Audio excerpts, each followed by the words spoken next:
Mr. Nervous and the Pirates by Roger Hargreaves.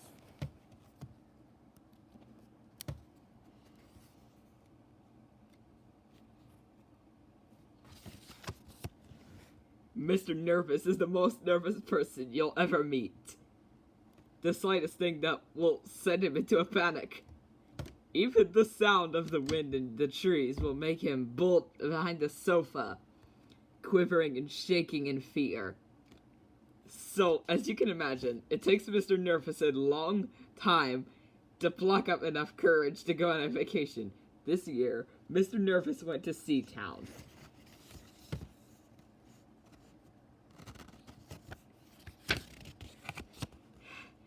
Mr. Nervous longed to join everyone playing in the sea, but he was too frightened. "Why don't you go for a swim?" suggested Mr. Lazy. I am too scared," admitted Mr. Nervous. "There might be nasty seaweed, or a crab, or a shark." "Well, why don't you go out in my boat?" replied Mr. Lazy. I might drift onto the sea and never be found again," said Mr. Nervous, trembling at the thought. "No, you won't," said Mr. Lazy. "Not if I hold onto the rope." Mr. Nervous thought this over and decided to risk it.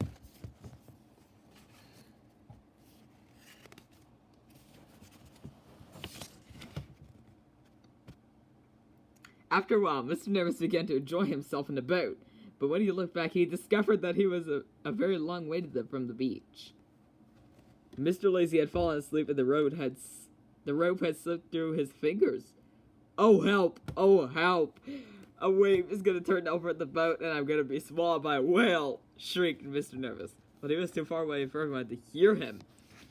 Before long, the land disappeared and large black storm clouds gathered on the horizon.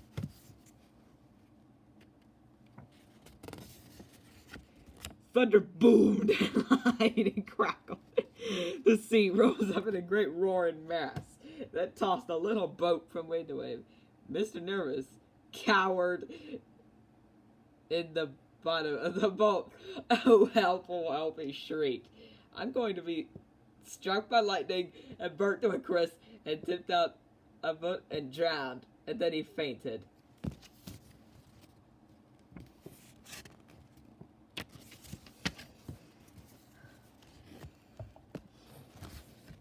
When he came to, he discovered that he had been washed up onto a tiny deserted island. Mr. Nervous stared out in the vast expanse of sea. "Oh, help," he said in a very small voice, and then he fainted again. Mr. Nervous was awoken by the sound of digging. He peered through the bushes at the side of the beach. What he saw filled him in terror.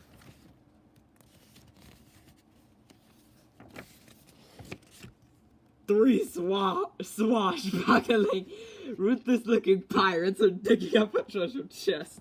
Mr. Nervous knew that he must not make a sound, but the more he tried not to make a sound, the more he wobbled and trembled in fear.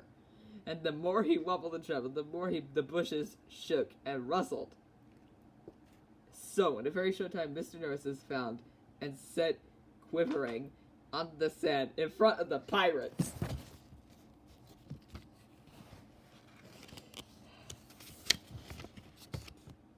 "Well, shiver me timbers if you ain't just what he need," growled the pirate captain, a cabin boy.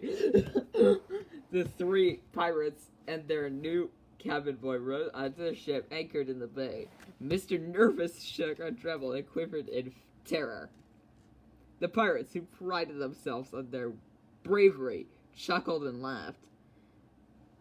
They had never met anyone as nervous as Mr. Nervous. And over the following week, they came to realize just how nervous Mr. Nervous really was.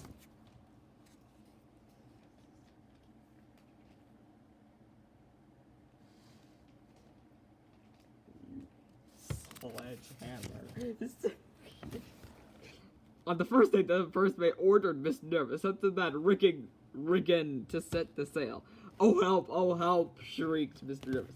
"It's so high up and I'm gonna have to climb and get, I'll be even higher up, and I get dizzy, I fall down a sheet, I fell down into the sea, I'd be eaten by a shark, and then he fainted. Luckily, he had only climbed 2 rungs, and the first mate caught him easily. I never thought of that, murmured the first mate to himself.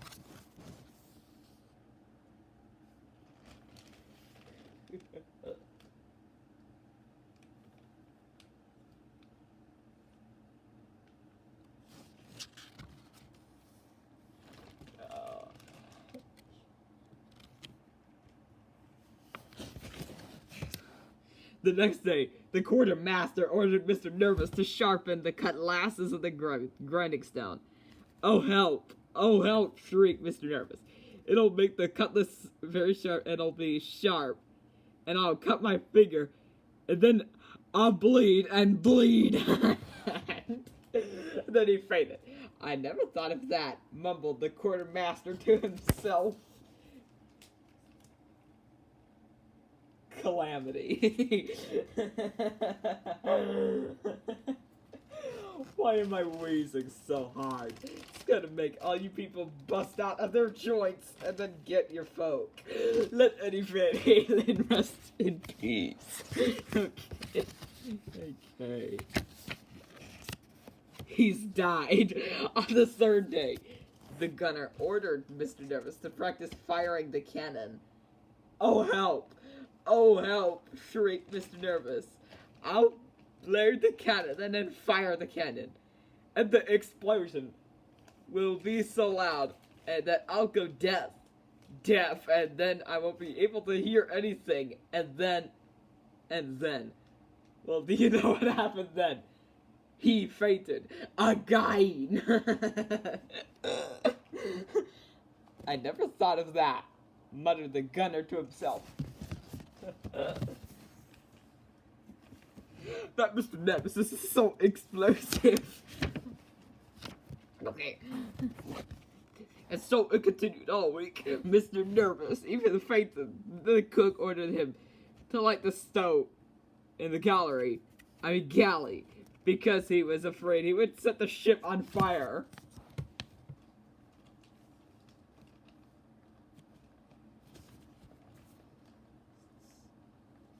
Of the shuttle.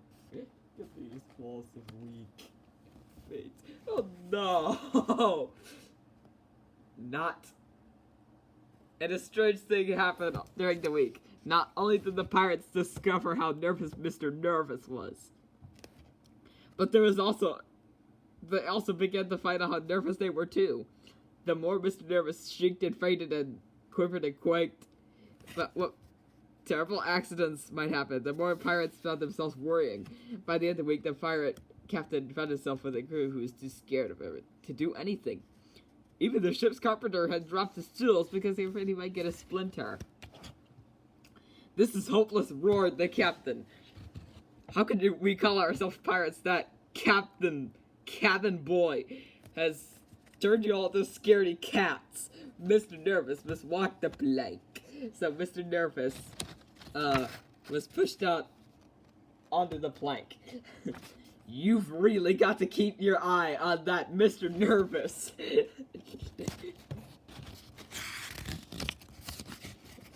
Oh help, shrieked Mr. Nervous. "Don't make me walk the plank.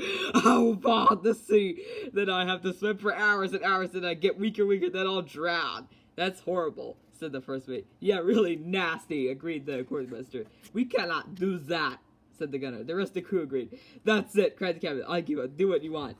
And the crew did. They sailed there very cautiously and very slowly to Seatown, where they left Mr. Nervous off. Mr. Nervous found Mr. Lazy on the beach, fast asleep. Mr. Lazy yawned, stretched, and opened an eye. "Hello," he said sleepily. "Did you feel? Sorry I fell asleep, but here you are, safe and sound." Mr. Nervous gave to wobble and quiver and shake, but not in fear. Mr. Nervous was very, very, very angry. "You've really got to keep your eye on your folks." KFC. Look, the explosive tennis ball rackets. "I think I'm going to explode yourself and your folks." Coca-Cola.